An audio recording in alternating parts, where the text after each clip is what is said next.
Welcome to the Rusted Garden Homestead. In today's episode of Garden Ramblings, everything is growing really well. I'm going to talk about harvesting, show you the crops that are ready for harvest, talk a little bit about, how many plants you may need of zucchini or beans, and show you a little bit of the harvest. Also going to talk about tomato plants, a couple of tips. I have lots of videos on those already. I will link them in the video description. But they are growing really well. I'd like to say they should be about shoulder high come 4th of July, ripping off corn.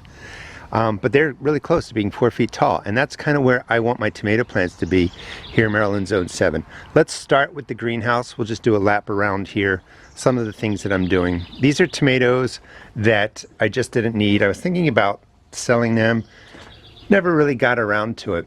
So they are growing now in little tiny containers, keeping them fed with water-soluble fertilizer, and they look pretty good because they're vines, and I'm going to be doing a video on this.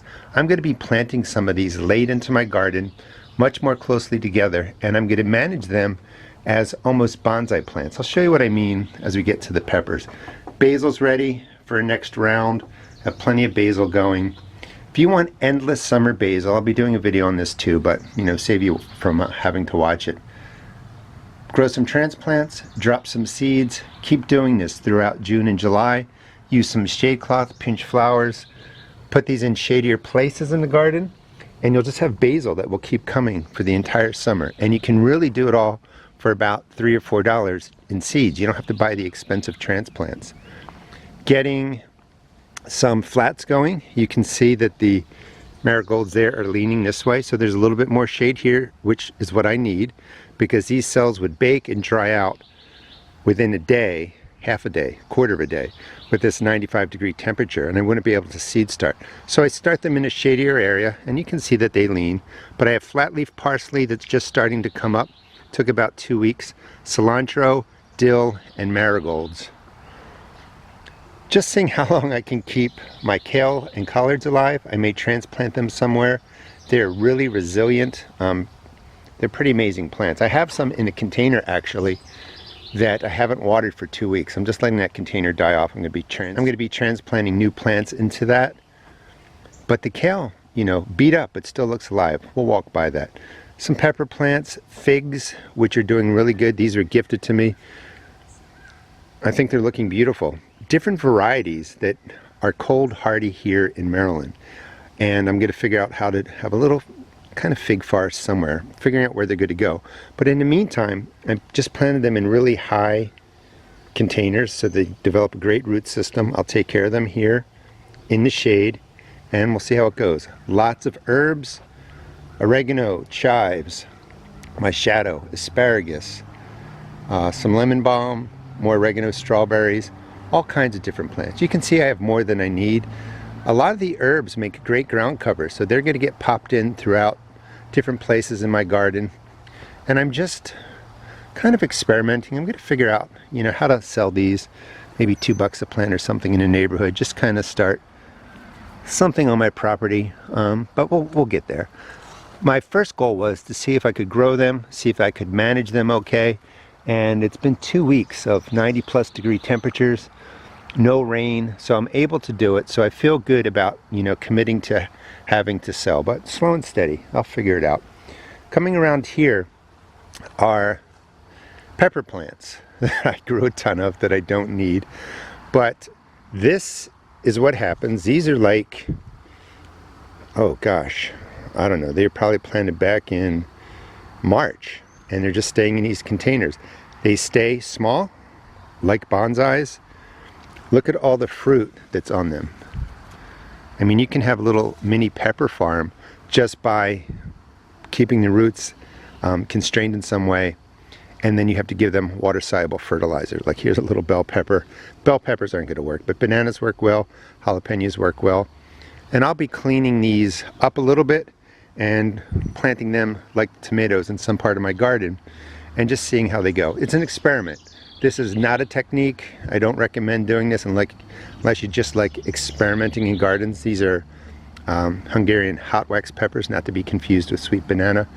But it's just something fun. This is how I learn about how plants grow, why it's important to have great root systems and bigger root systems with your transplants rather than big green growth. Like these have just been stuck at this height for months, you know, but they start to produce, they start to flower. So you definitely want to be thinking more about root size when you're growing your transplants. Then you get them out into your main garden. The roots are ready to just support this amazing growth, and then your peppers get really large out in your garden. If you keep them in small containers for too long, this is what happens. More flowers, purple coneflower, black-eyed Susans, daisies. Move this area a little bit so that I have some flowers coming up. But I really like having a greenhouse, having this little nursery area. Gives me something to do. All right, let's spin around slowly. More plants down here, raspberries, goji berries, blackberries. In the shade, they're doing fine, and I'm just trying to keep these alive. They'll go different places. I've been giving them away. That's my muscadine. Just had to spray this with 7. Not crazy about doing that, but there was the infestation again of lanternflies, and then the next wave kind of showed up. I took care of them earlier, killed off a lot, didn't treat it. Now they're back a little bit bigger. They've got the red marks on them, but it's just too much for me to handpick, look, you know, to find them and hit them with soapy water spray. I need something stronger, and sometimes in your garden, you're gonna need to do that. I mean, I'll leave that up to you, but I always try and go organic, organic, organic. When it fails or doesn't work or it's not effective and my crops are in jeopardy, I will go to something stronger. It's going to say chemicals, but everything's a chemical. You have to be cautious when you use it. But I don't want all these beautiful future muscadines, and they're like grapes for those of you that don't know what they are. I don't want them to be killed off by the lanternflies. I trimmed back a lot of the leaves, put in a spray versus a powder. A powder is going to be much more destructive when it comes to good insects because it's going to blow everywhere. The spray will stick to the leaf, and there's going to be, you know, loss to good guys. But, you know, I didn't have much of a choice. Coming into the main area, I'll talk a little bit about, again, what's being harvested, but I'll be doing a whole video on that if you want to subscribe and follow me. And it's just going to focus on, you know, what's coming out of the garden at this time towards the end of June. Cleaned up this whole area. It was overgrown with weeds for so long. Makes me feel better coming out here, seeing the weeds gone. Like I say, take time to enjoy what you've accomplished. I did this yesterday. It was 95 degrees. It was windy, but it was still hot. But I don't want to come in, you know, and I'm fine. Like, it had weeds in here for weeks and weeks, and then finally it got out of control. And I'm like, you know what? It's bringing my mood down when I come out here seeing all these weeds, so I decided to clean it up. These are sunflowers that I planted by seed. I really recommend direct seeding sunflowers. They get bigger root systems being direct seeded. Just water them every day, 10, 14 days. Really make sure they have the moisture. Root systems develop. The upper growth really takes off. When you go with transplants, like the banana peppers, sometimes the roots can get constrained. You let them grow too long in the containers. You put them out here, they stay small, they don't really take off, they have too much green growth, and they don't thrive. Direct seed sunflowers, I think you'll have a better experience. Cleaned out this area. Swiss chard staying, that's a great cool weather crop. Same with kale, that you can plant in the spring. It manages through the heat, it doesn't flower. They will next year if they overwinter, but I like keeping them in the garden. And you can see more growth coming out of the kale. Looks good. A couple of jalapenos in here. These two are struggling a little bit. Hit them with the water-soluble fertilizer. This guy's been doing pretty good. Gets a little bit more sun. These are kind of blocked out by the peas and stuff that were in here. Anyway, they're going to take off. They're going to be fine. I'm hoping this is a cosmos. It's growing itself. Looks like that's what it's going to be. Coming down around the corner, I threw in another blueberry plant, which is doing really well. Just wanted to fill that space with something. I tried growing different things in here, and I didn't really need production from like more tomatoes, more peppers, things that took a little bit more work. So I'm just going with the blueberry plant. I'll be tucking them in throughout the garden now. We'll take a look at the blueberries behind me in a second. I don't remember, I think there's, let's do a real quick count. 1, 2, 4, 6, 8, 10, maybe 12 pepper plants in here. Mostly shishitos. You can see that they are ready to be harvested. Love Putting these on the grill with some oil, heating them through, very light char, don't burn the oil, salt, some garlic, they're delicious. You only need 3 or 4 plants and they just keep producing, you know, for a family of 2. More if you love them, but I will have these regularly on the weekend when I have people over. And you can see how nice they're doing. I'm just starting to clear this space out. It's really dense. I'll be staking these, bending them in a couple directions to try and get more light coming in there. Had to cut the muscadines back there. I've been growing in here, I guess now maybe this is year 3 or something like that. You can really put in a lot of pepper plants. I think last year I might have had 14 or 16 bells. That was too many. Spaced them out a little bit differently. Beautiful, dark green. Soil's great. You water it. Tons of moisture in there. They do really well. Blueberries. I mean, I'm picking them and picking them and picking them, which is a lovely problem to have. I don't even know. There's about 16 plants in here. I just put out word to friends that have harvested the blueberries and blackberries before to come and get them. Some birds are eating them, but my goal was to not have to, you know, take care of problematic birds. By the way, I always get this question, why do you put a bird soundtrack in your videos? And it's not a soundtrack. I have a true murder of crows, about 12 crows that live here, and they are noisy and make lots of sounds, and I love watching them. And I have tons of birds. Very few are going after and damaging my plants. Well, not damaging them, but eating all the berries off before I get them. Blackberries, they're all ready. So I have enough fruit to share. It was my point before I started rambling on. But just look, I mean, at all the blackberries in here.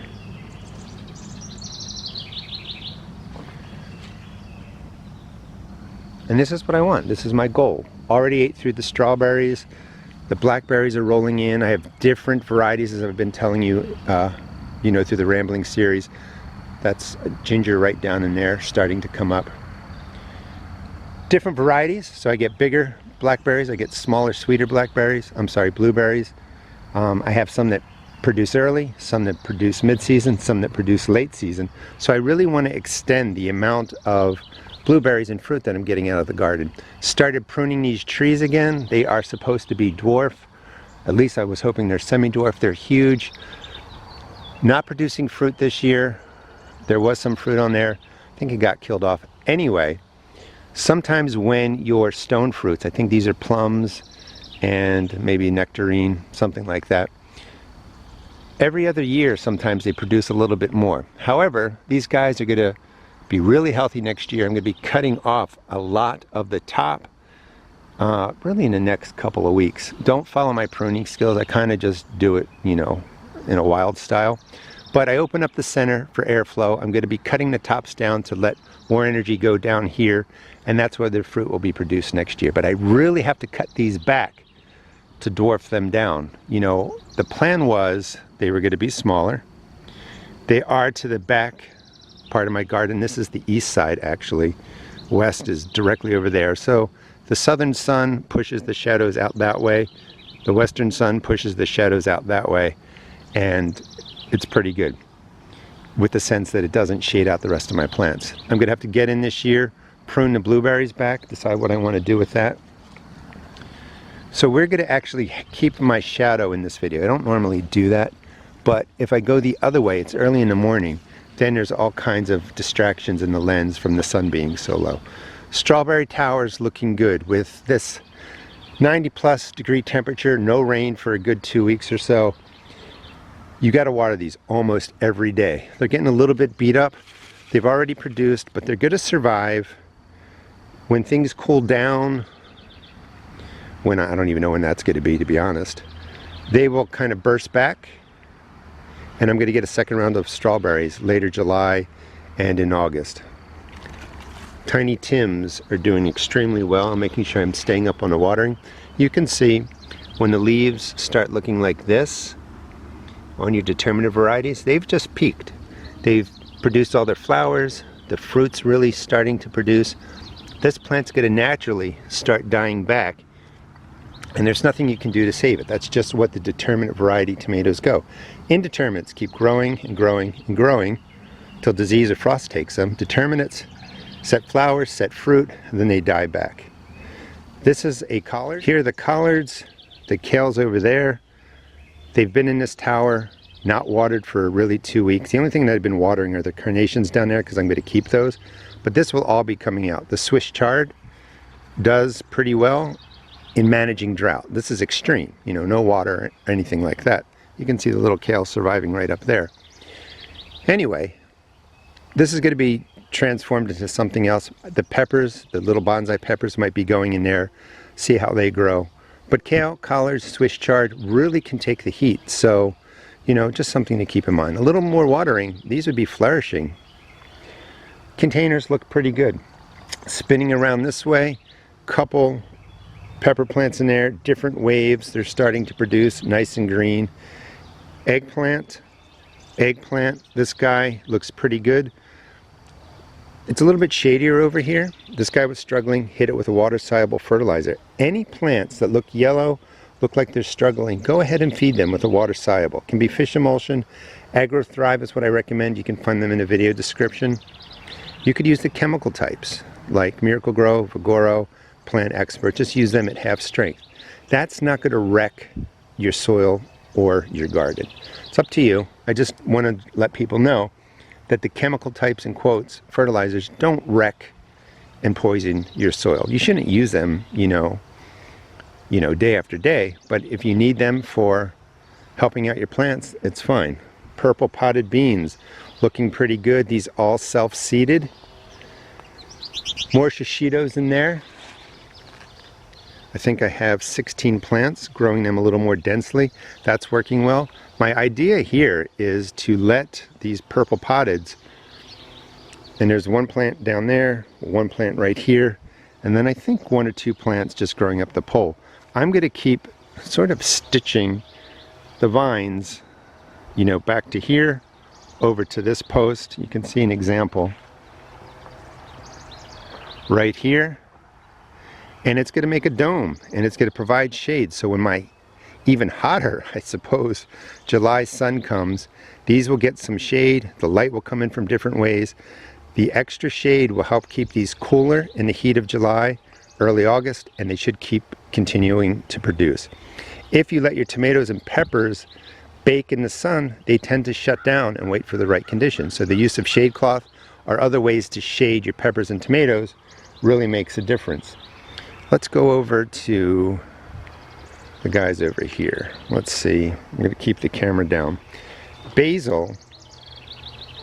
There's a stink bug, I think. No, it got, I don't know. It's gone. Basil will get beat up by the sun. Start flowering. Once it starts to flower, loses its flavor, it changes, so pinch off the flowers. But again, keep rolling in basil seeds every 3-4 weeks, a little pinch somewhere. If you want to grow transplants, keep the transplants going. And I'll be able to keep basil growing here for the entire summer by, you know, strategically planting it at different times, and then I'll be covering this with a shade cloth. All in here, I have 4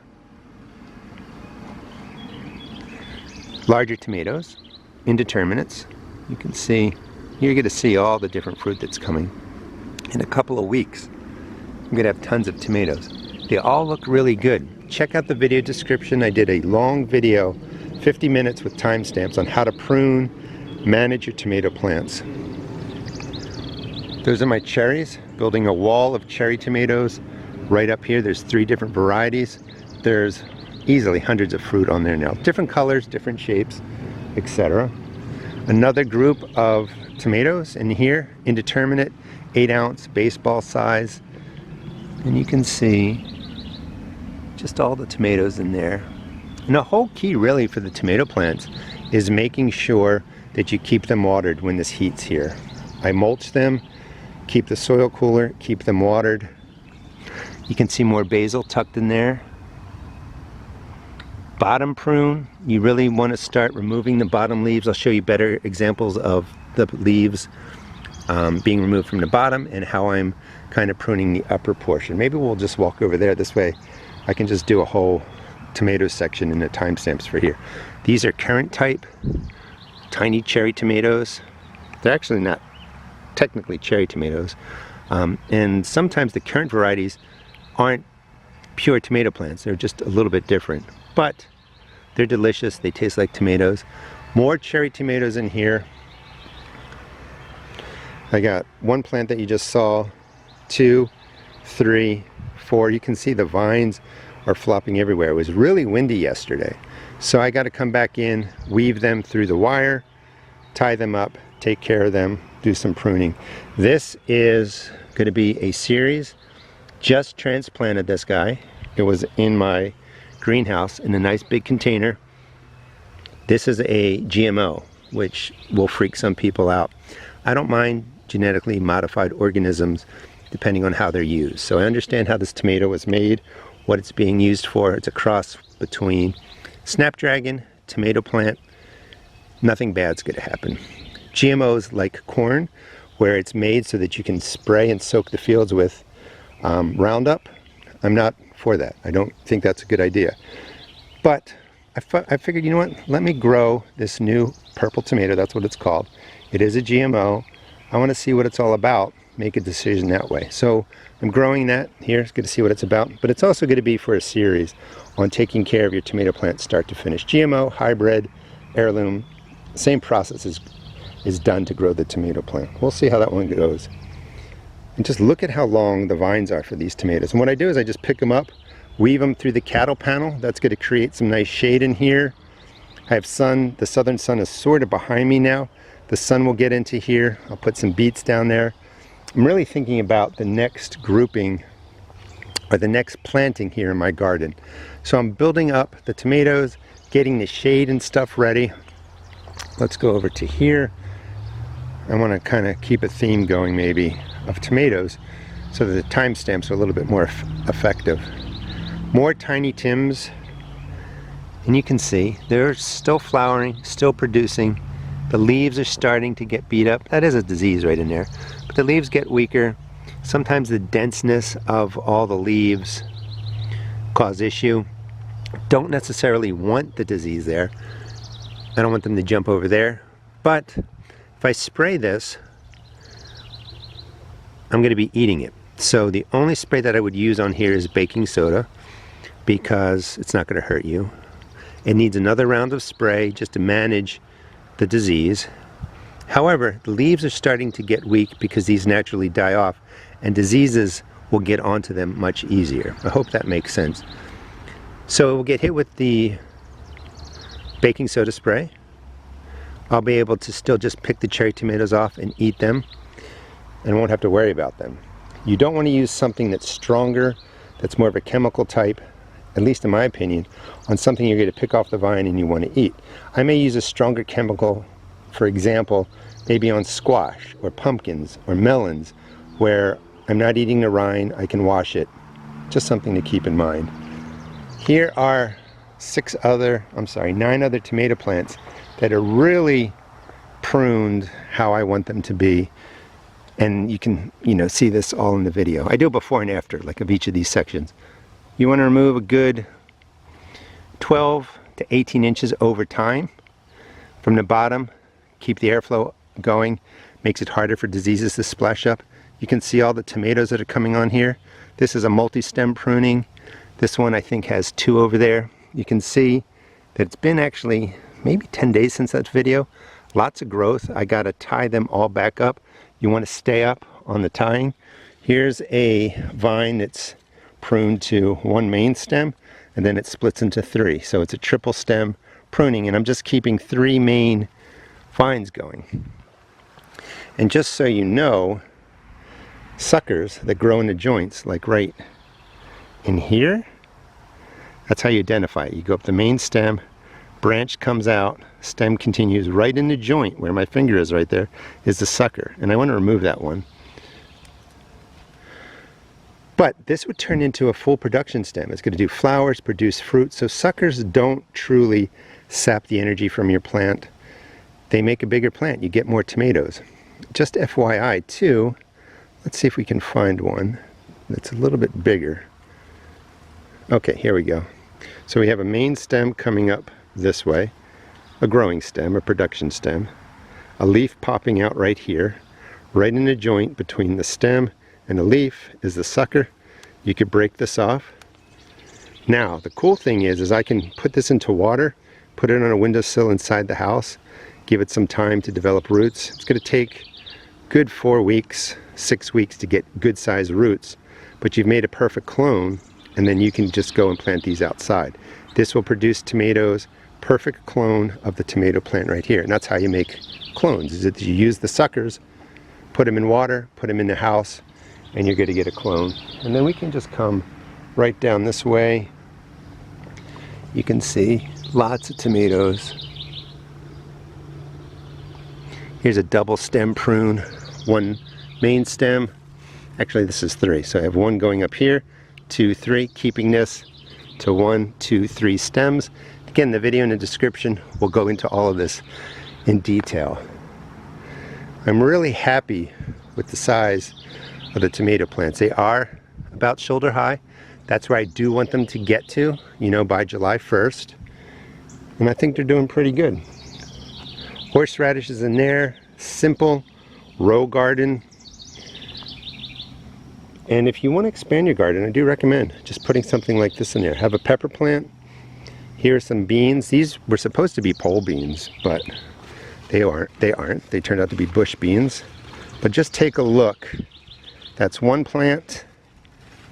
Let's see. There's only 2 plants in here. And look at all the bush beans. I'm going to be eating these tonight.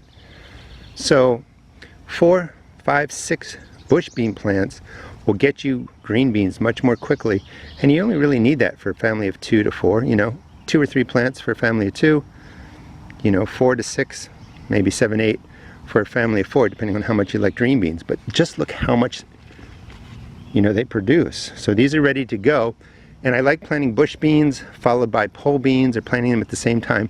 The pole beans are just going to take longer. Tomatillos, if you didn't know, they grow a husk, and then the tomatillo forms in there. They are massive growers.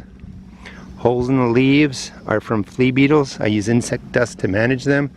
I treat them like a tomato plant and tie them up, and you know, the stems are crazy. They're just going to get tied up just like that, and let them go. You can prune them a lot, manage the size of the plant. Sometimes you hear you need 2 plants for great pollination. I think that's true, but the last couple of years I've just been growing 1 plant because you'll get hundreds of tomatillos. I didn't need all of those. They were just dropping to the ground. So I just grow 1, and if I don't get, you know, maximum number of the tomatillos, I still get plenty of them. Spaced out pretty well, you know, so that the plants aren't competing for shade, light, water. Another tomato plant, cherry type. And I just want to show you that you can just use a simple row, 2.5 feet, maybe 3 feet wide, and get a lot of plants in there. You don't need to do, you know, all this kind of stuff that I'm doing in my garden. All right, cucumber plants. So I think this was direct seeded crop 1, crop 2, both went in at the same time. I'm going to be doing a pruning video soon. Keep them watered, keep them fed. They're producing nicely. The guys over here are getting beat up. They've been sprayed, they've been fed, they've been watered all the same way as the ones over here. Just look at all the flowers. I mean, it's really, really productive. I've been eating the national picklings out of here. When you have a weird shape, or you see this color starting, pick the cucumber, just eat it. It has been really hot here, so it is affecting the plants, but I'm trying to keep them going, you know, keep them growing while all this heat is going on. Over here, the market more, beautiful cucumber. You can harvest it at that size. Not quite the size it gets, but I find them to be a lot sweeter. Getting different markings on the leaves, but I know that I've sprayed these, so I'm not worried that this is necessarily a disease. I mean, it looks just like leaf die-off to me. I just know that when it gets really hot and the plants get beat up, the leaves tend to go. So I'll try and take care of this for a while. Get production, which I'm getting, But again, these were the first, second plants to go in pretty much at the same time. If we come over to here, I have my true second wave that was put in, I don't know, maybe 4 weeks later, direct seeded. Just look how beautiful dark green they are. And these are going to do a little bit better because they're younger. They handle the heat better. They're not really flowering massively yet. They're in a different stage, and they will get through this heat a little bit better. Sometimes you put in a cucumber plant and it looks like this. Let's see. I mean, it's really yellow. It's really beat up. It's been hit twice with water-soluble fertilizer. Have my sunflowers in here. The sunflower could be taking some life away from this cucumber. But I'll give it one more shot of a water-soluble, see how it does. If not, I'll just let it go there until it dies out. Sunflowers, self-seeded by nature, really in November, December, and they came up, I think maybe end of March, beginning of April. They're massive. They're 12, 13, 14 feet tall. Doing really, really well. All right. Cucumbers, keep putting in waves. This was my struggling squash plant. I don't know if you saw that video. It was beat up, it was yellow, wasn't doing well. Just hit it with the water-soluble one time. Just hit it with the water-soluble that one time, and it's really perked back up. There's another beautiful squash ready to be picked. A small one, actually two, right on top there. Family of two. You only really need 2 zucchini plants, squash plants. You're going to get so many. I have 3 zucchinis. This was supposed to be a yellow squash, and a scallop squash. That is more than I need for a family of 2, even though I do give some of it away. I mean, it looks beautiful. Now, probably in a week, 2 weeks, I will put in another round of seeds somewhere in my garden, and that will really get a second round of the zucchini going. So if this gets beat up from disease, the vine borer comes in, dies off, I have a new plant coming. Let me just show you the zucchini too, the squash. This way, again, I can manage the timestamps a little bit better. My first zucchini, well pruned. I will link the video that shows you how to prune and manage zucchini in the video description too. Look how nice it looks. I've been taking fruit out of there. You can see that I've been cutting. Here's another wasp. There was one like this on the last zucchini we looked at. It's probably a wasp that's a good wasp, and it probably, you know, goes after caterpillars and stuff like that. Wasps are not always bad. Another zucchini, more flowers. Things are looking pretty good. I can see ants all in that flower, nothing to worry about. Here's zucchini number 3, different variety. There's some squash bug eggs. Start looking for them now. I harvested out 2 zucchini off of here. So these 3 plants are bringing plenty in. Different varieties, different leaf patterns, different growth, but you don't really need more than that. And then finally, I've got the scalloped. Here's some more tomatoes too, doing really well. I've got the scallop squash in here, which is ready to be picked, 3 yellow scallop squashes. This is vining out this way. So as it gets bigger, I'm actually going to put it up the cattle panel, mixed in with these pole beans. It's going to create shade. Some more sunflowers that's self-seeded. But for a pole bean, I just want to show you that you just actually need the literal pole. You know, you want it to be a good 8 feet tall. When it gets too tall for the pole, just bend the bean back down, let it travel down, and then you can send it back up. But there's 2 plants on here wrapping around the pole. Gonna have pole beans soon enough. A couple tomato plants in there. So we got the squash covered. Put in my American leeks about probably 2 weeks ago. You want to water these every day with 90-degree temperatures plus. They have little tiny root systems when you first put them in. So just because there's moisture everywhere, the root systems can't get it. Now that we're about 14 days in, maybe a little bit longer, the roots are established. I can water a little bit less, but keep the water going. That is going to really help you establish your new transplants. This is meadow sage. Love having that to bring in the pollinators. Here's another group of the leeks, replacement for my onions. The onions actually made it, you know, in part. I lost a good 50-60% of them due to that root maggot. But leeks are looking good. They're going to be great. All right, let's go down to this side. Kohlrabi and beets. Last 2 years I was having trouble really getting the kohlrabi to begin to form its standard shape. The root ball grows above the ground. You can see there's white flies too. The brassicas are notorious for getting white flies. And, you know, I might put some dust down or spray, but this is almost ready to come out of the ground. And I just get it, white flies, white flies, white flies. Sometimes I get tired, organic, not organic, you know, 95% of the time, organic sprays, neem oil, etc., etc. I get tired of spraying. But the white flies have rolled in. You can actually eat the leaves of the kohlrabi, but that's what you want.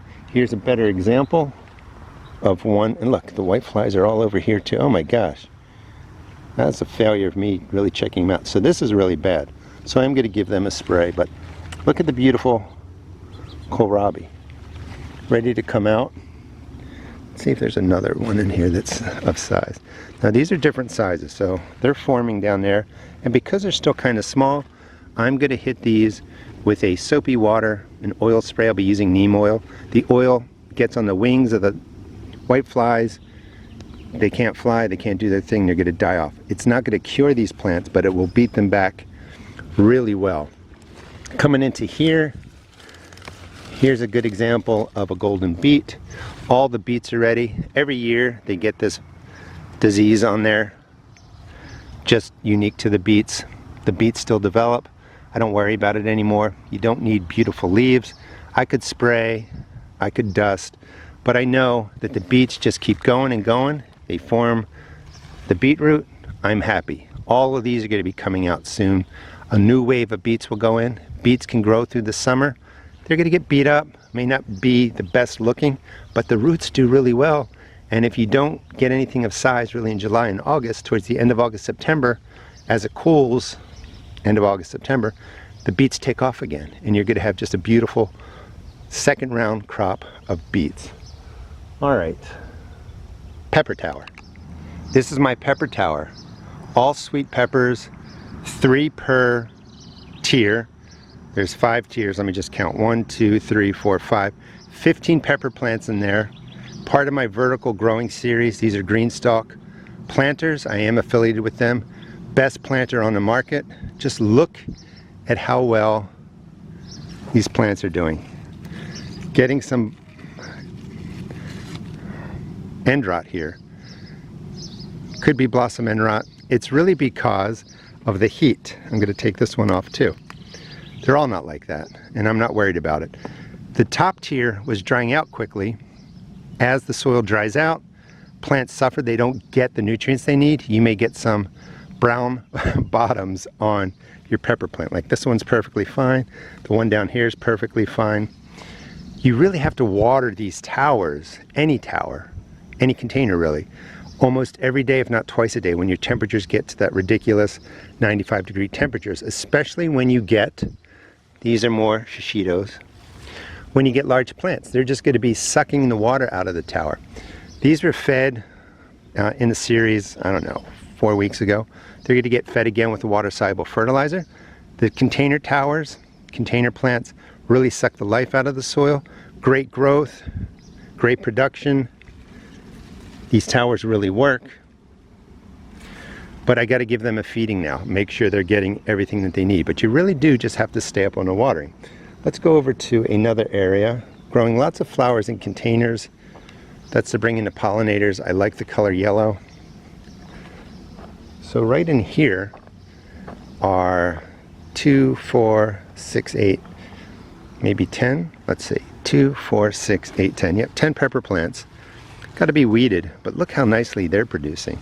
I've already taken some nice size bell peppers out of there. Planted closely together. You don't have to worry about feeding this guy or this group as much. There's a stray tomato right down there. Because the soil in the earth is well prepared with compost, other amendments. So it's going to be able to draw, you know, nutrients from there. I may hit these again with the water soluble after I go through and harvest all of these.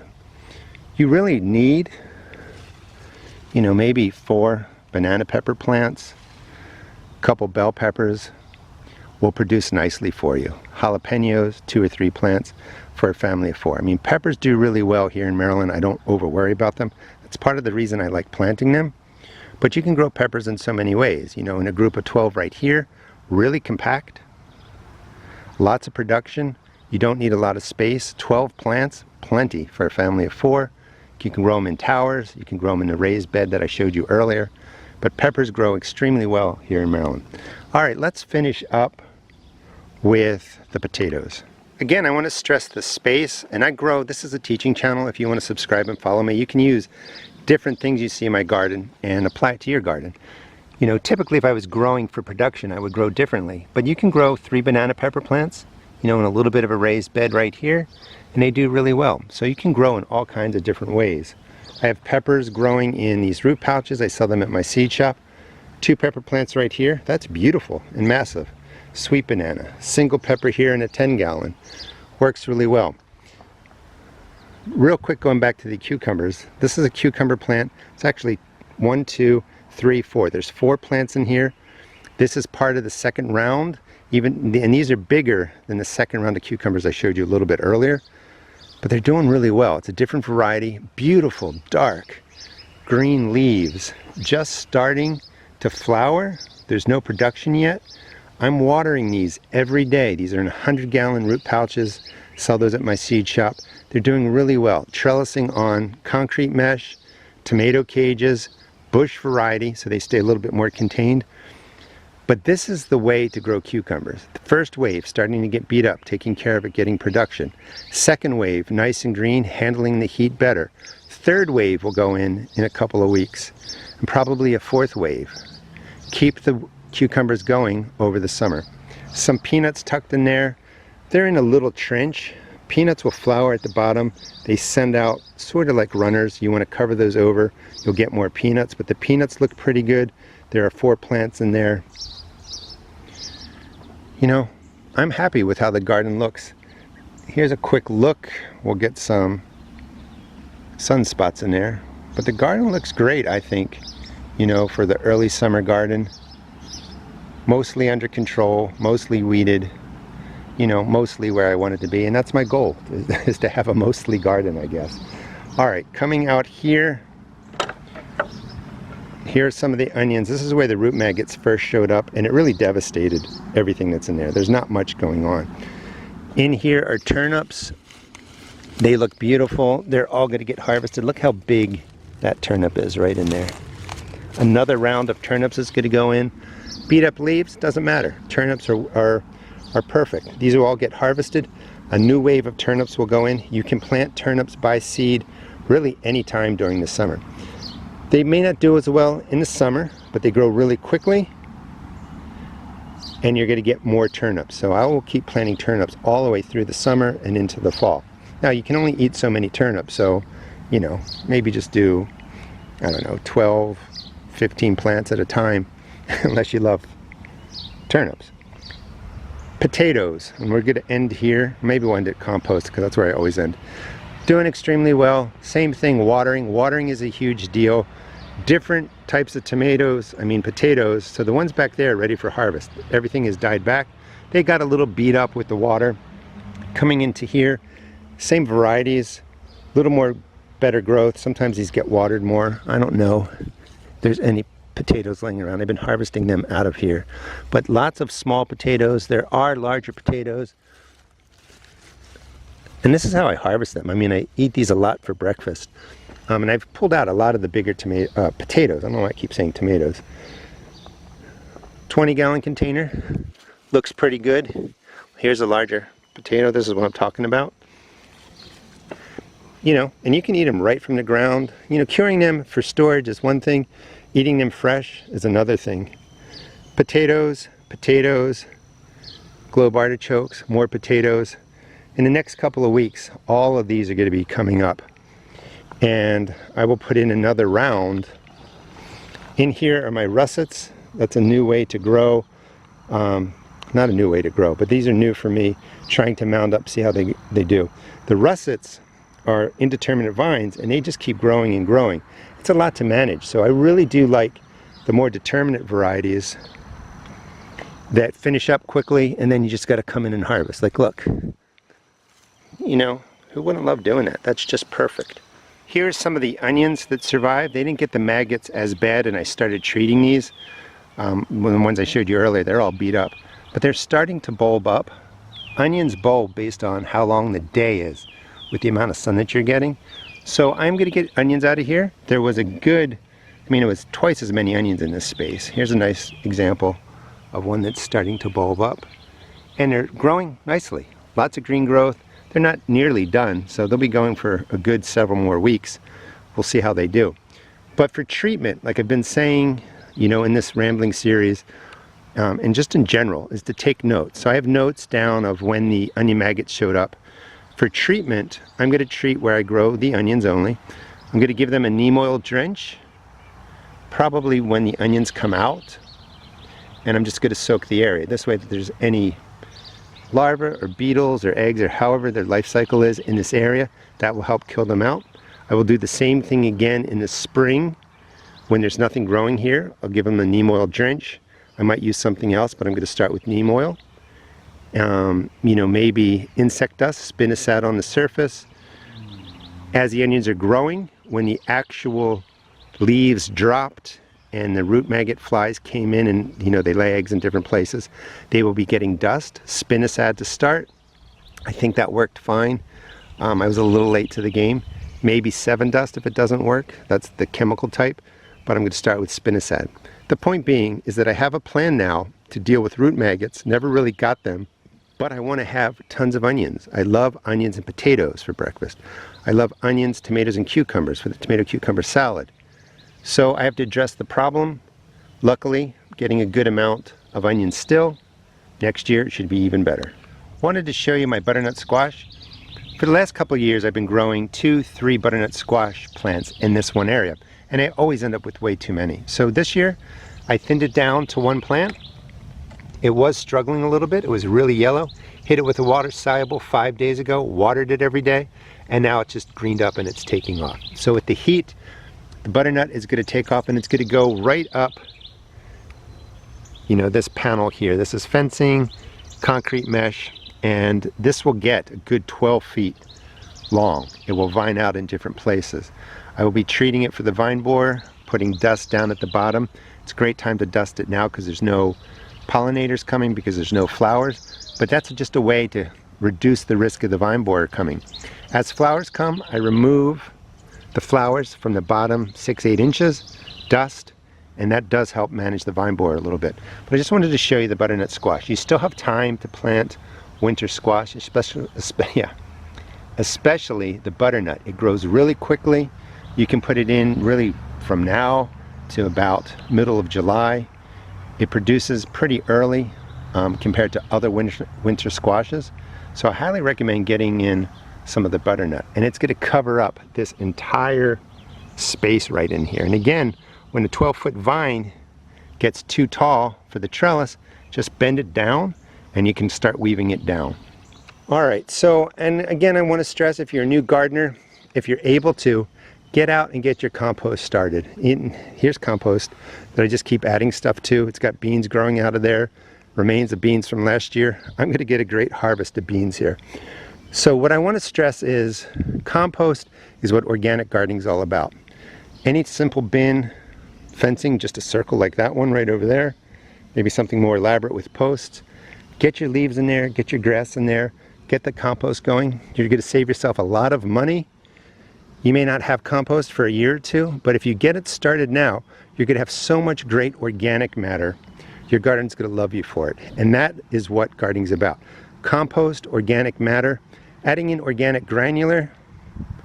Yeah, I mean, it's organic, but it's not really organic gardening. It's the compost made from your area. Water soluble organic, chemical types. Those are like vitamins and boosts to get your plants going, but they're going to thrive and survive off of having tons of compost. Thanks so much for watching. Please check out my seed shop at therustedgarden.com, and please subscribe. I'm trying to get to 750,000 subscribers. I appreciate the help. I will teach you how to grow food, have a better experience, save some money. And again, this is a teaching garden, so you can take all these ideas and just apply them to your garden as they fit. Again, thanks for watching.